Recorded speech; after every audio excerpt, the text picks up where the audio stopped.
ऐसा काम कौन देता है भला? मेरी आई, वही मुझे ऐसे टेढ़े काम देती है। संसार की सारी आई ऐसी ही होती है, हमारी आई भी ऐसी ही थी।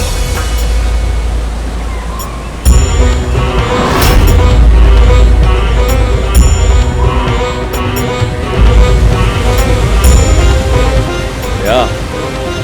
हाँ।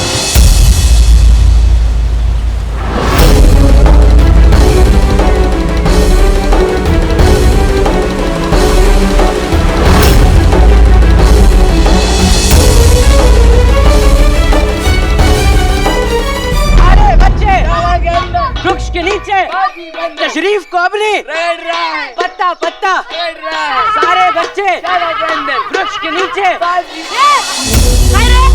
बंदर किससे बोला? हाँ? कहाँ गए बंदर के साथ? एक चूहा, एक खरगोश, तो एक हाथी। हाथी की शिक्षा का अपमान करता है।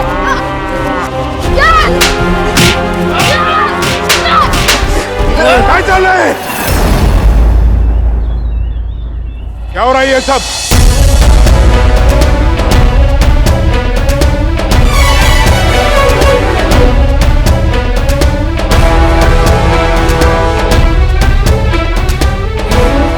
किसने शुरू की है लड़ाई? गुरुजी को क्या? गुरुजी, ये सब बाजी का अपमान कर रहे थे। फिर बाजी? अगर उसका अपमान हो भी गया तो क्या हुआ? गुरुजी, इन्होंने सिर्फ बाजी का अपमान ही नहीं किया है, बल्कि बाजी की आई की शिक्षा का अपमान किया है। कोटिया, उसकी आई उसे गलत सिखा रही है। अपमान तो होगा ही ना। समाज की एक व्यवस्था होती है, कचहरी में न्याय, मंदिर में प्रसाद और पाठशाला में शिक्षा मिलती है। अगर कोई वृक्ष से न्याय या प्रसाद मांगने जाएगा तो उसका मजाक बनेगा ही ना। तो जो वृक्ष से शिक्षा मांगने गया है उसका मजाक बन गया तो तुम्हें आपत्ति क्या है?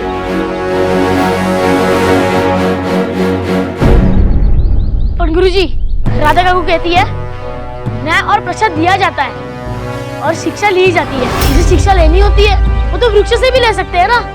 जिसे नहीं लेनी होती है वो तो शाला से भी नहीं लेता है।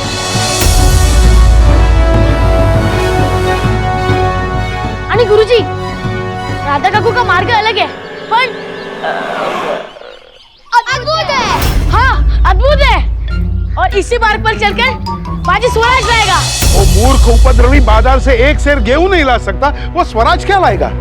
वो विनाश कर सकता है, विकास नहीं। बाजी मूर्ख उपद्रवी नहीं है, संसार का सबसे अच्छा मित्र है।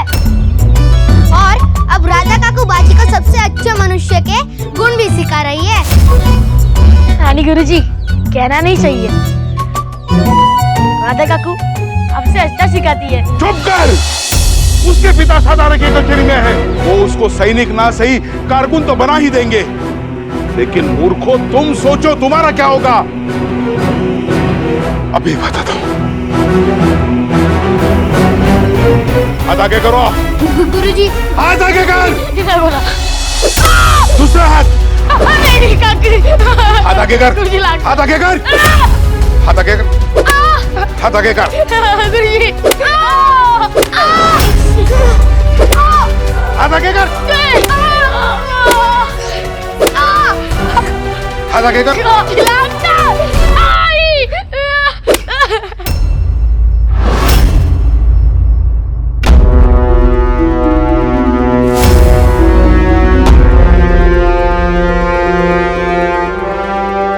बादशाह सलामत 1000 बरस जिएंगे और इंशाअल्लाह गुड़ी पर्व पे भी फतेह याब होंगे। अगर शहजादे कमबख्श ने अपनी गलती सही कर ली तो। ऐसी गलती?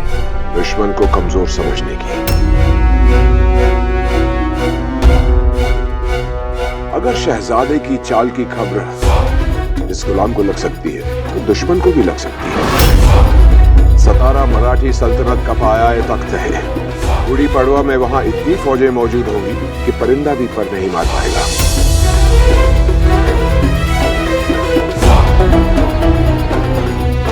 गुस्ताखी माफ हुजूर। और हुजूर ने खुद शिवाजी महाराज के साथ जंगों में देखा है कि मराठी कितने शातिर हो सकते हैं और हमें उनसे ज्यादा शातिर बनना पड़ेगा।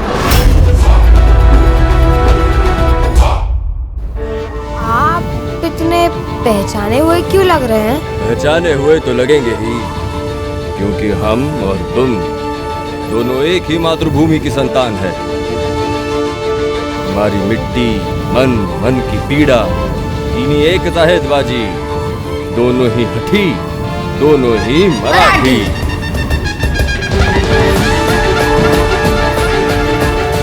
तुम्हें ये पत्ते पकड़ते हुए देखकर हमें शिवबा की एक कथा याद आ गई। शिवबा? म्हणजे शिवाजी की एक कथा याद आ गई। छत्रपति शिवाजी महाराज कहिए, हम मराठी हैं, उनका नाम सदैव सम्मान पूर्वक लेते हैं। चला बोला, छत्रपति शिवाजी महाराज की जय, छत्रपति शिवाजी महाराज की जय, जय जय बोलिए ना। आप पक्का मराठी है ना? खरा? ओ,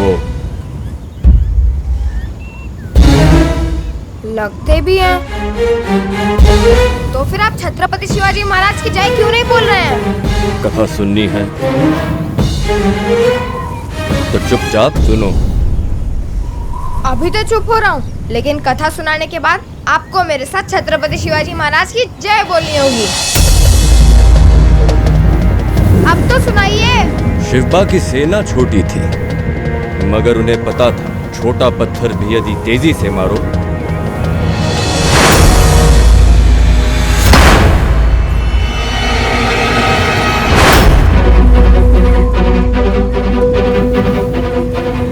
तो बहुत पीड़ा देता है। इसलिए शिवबा ने तेजी को अपना हथियार बनाया और छापा मार युद्ध शुरू की। महादेव की कृपा से उन्हें सफलता भी मिली। उन्होंने मुगलों से बहुत सारे छोटे बड़े युद्धों में जीत पाई और शाइस्ते खान की पराजय के बाद बादशाह औरंगजेब ने शिवबा को पकड़ने के लिए मिर्जा राजे जयसिंह को 10,000 सैनिकों के साथ भेजा। मिर्जा राजे जयसिंह वीर भी थे और नीति कुशल भी। उन्होंने पुरंदर के किले में शिवबा को घेर लिया। जयसिंह तो हमारे देश के लगते हैं नाम से, वो मुगल थे।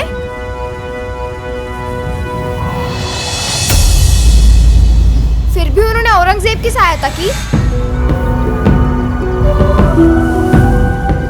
तुम सवाल बहुत करते हो, लेकिन सही सवाल करते हो। धन्यवाद। देश बाहर से नहीं टूटता बाजी, अंदर से टूटता है। आतुन टूटतो। पहाड़ी में लकड़ी नहीं होती तो वो कभी पेड़ नहीं काट पाती। वैसे ही अगर अपने देशवासी परायों की सहायता नहीं करते तो ये देश कभी गुलाम नहीं होता। फिर क्या हुआ? छत्रपति शिवाजी महाराज ने मिर्जा राजे जयसिंह की इतनी बड़ी सेना से युद्ध किया। इतनी बड़ी सेना के साथ युद्ध का मतलब था मृत्यु, और स्वराज्य मरकर नहीं जीवित रहकर प्राप्त किया जाता है। शिवबा ने नीति और युद्ध में से नीति को चुना। फिर एक शांति प्रस्ताव पर हस्ताक्षर किए गए और उस संधि के शर्तों के अनुसार शिवबा बादशाह औरंगजेब से मिलने आगरा गए।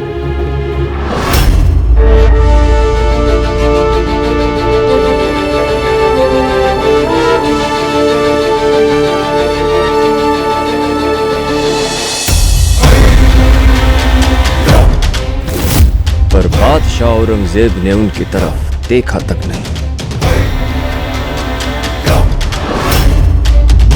इस अपमान से क्रोधित होकर शिवबा और संभाजी ने दरबार से जाने का निर्णय लिया, पर उन्हें बंदी बना लिया गया।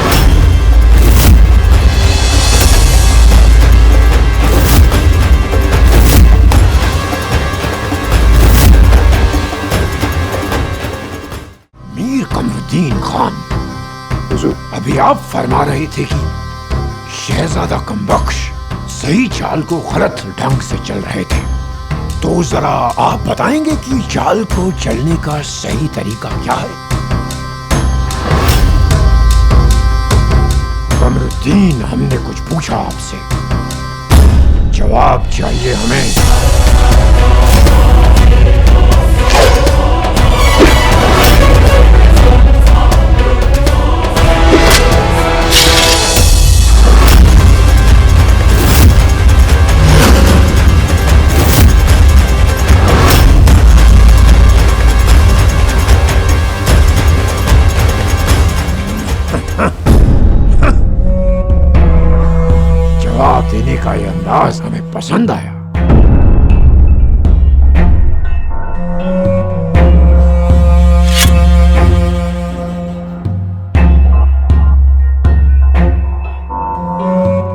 बादशाह सलामत। कमरुद्दीन खान ने जवाब नहीं दिया, गुस्ताखी की है। कमबख्श, कभी जवाब गुस्ताखी होता है और कभी गुस्ताखी जवाब। नहीं समझे?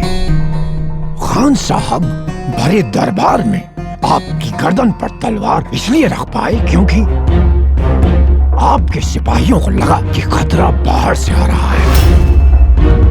हमें भी ऐसा ही करना है मराठियों के साथ।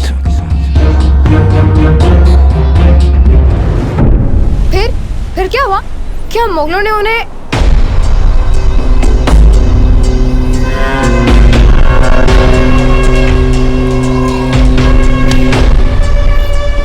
यदि मुगल छत्रपति शिवाजी महाराज का कुछ बिगाड़ पाए होते तो वो इतना बड़ा मराठी साम्राज्य कैसे बनाते? मैं भी भावुक हो गया। पर शिवबा भावुक नहीं साधे, क्योंकि विपत्ति में भावुकता नहीं, धैर्य और उत्साह काम आता है। पर उत्साह तो बहुत जल्दी ठंडा हो जाता है। चूल्हा भी तो ठंडा हो जाता है, पर तुम्हारी आई उसे रोज जलाती है ना? जलाना ही पड़ता है, क्योंकि चूल्हे के आंच के बिना भोजन कैसे पकेगा। ऐसे ही उत्साह का दीपक भी रोज जलाना पड़ता है। सच्चा उत्साह लहर नहीं होता बाजी जो उठे और मिट जाए। वो तो नदी का प्रवाह होता है जो ना रुकता है ना थमता है। शिवबा भी रोज उसी उत्साह के साथ सोचते कि शायद आज औरंगजेब की कैद से भागने का मौका मिल जाए। देखते देखते 3 महीने निकल गए, पर ना औरंगजेब शिवबा से मिलने आए और ना शिवबा को बाहर जाने की अनुमति मिली। 3 महीने? लक्ष्य बड़ा हो तो यात्रा भी बड़ी करनी पड़ती है बाजी। फिर क्या हुआ? फिर रचा गया एक स्वांग और खेला गया एक नाटक।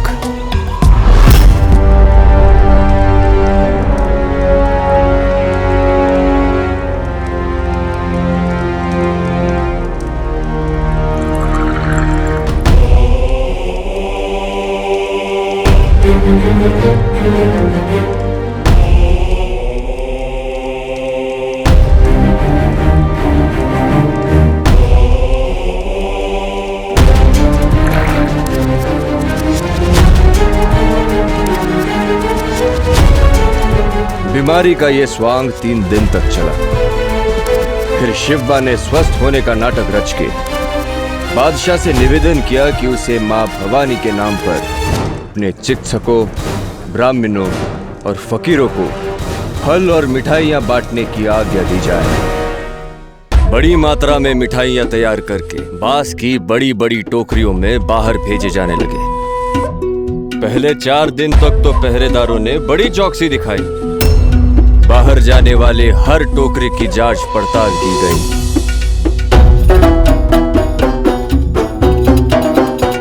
पर जल्दी ही चौकीदार लापरवाह हो गए और टोकरियां बिना जांच के बाहर जाने लगी।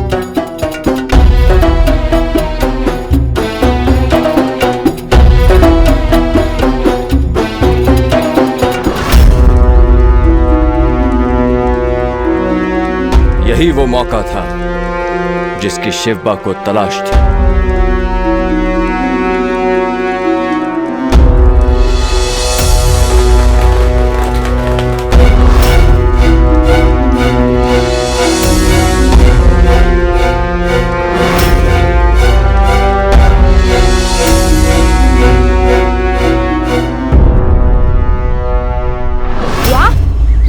छत्रपति शिवाजी महाराज को पहले से ही पता था कि द्वारपाल एक ही काम बार बार करते करते ऊब जाएंगे। हो, द्वारपाल एक ही काम करते करते ऊब गए। उनका उत्साह चला गया, पर शिवबा का उत्साह नहीं गया। वो रोज अपने लक्ष्य की ओर अग्रसर होते गए। ऐसे कैसे? उनका उत्साह कैसे बना रहा? पत्ते पकड़ते पकड़ते मेरा उत्साह तो एक ही दिन में ठंडा हो गया। व्यक्ति अपने काम से ऊब सकता है, अपने सपने से नहीं। इसलिए जो भी करो उसे अपने सपनों से बांध दो। मंजे? तुम्हारा सपना क्या है? तो फिर ये सोचो कि तुम्हारी ओर आने वाला हर पत्ता स्वराज्य है। अब बताओ, क्या तुम स्वराज को भूमि पर गिरने दोगे? कभी नहीं। कथा तो पूरी हो गई। अब आपको मेरे साथ छत्रपति शिवाजी महाराज की जय बोलनी होगी। छत्रपति शिवाजी महाराज की जय। आप जय क्यों नहीं बोल रहे? क्योंकि अपने ही मुंह से अपनी प्रशंसा चांगलं नहीं। अपने मुंह से अपनी प्रशंसा? आप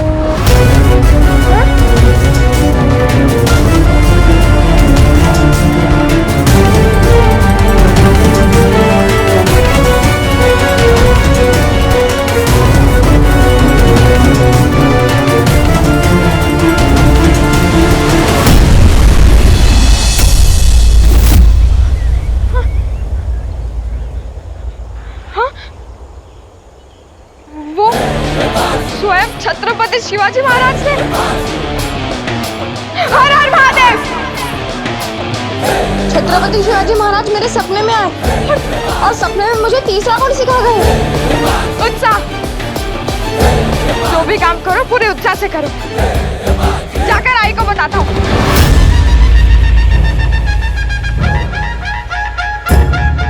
उत्साह आई को बताने में नहीं, आई का बताया हुआ काम करने में है। हर गिरता पत्ता स्वराज है और मैं स्वराज को गिरने नहीं दूंगा।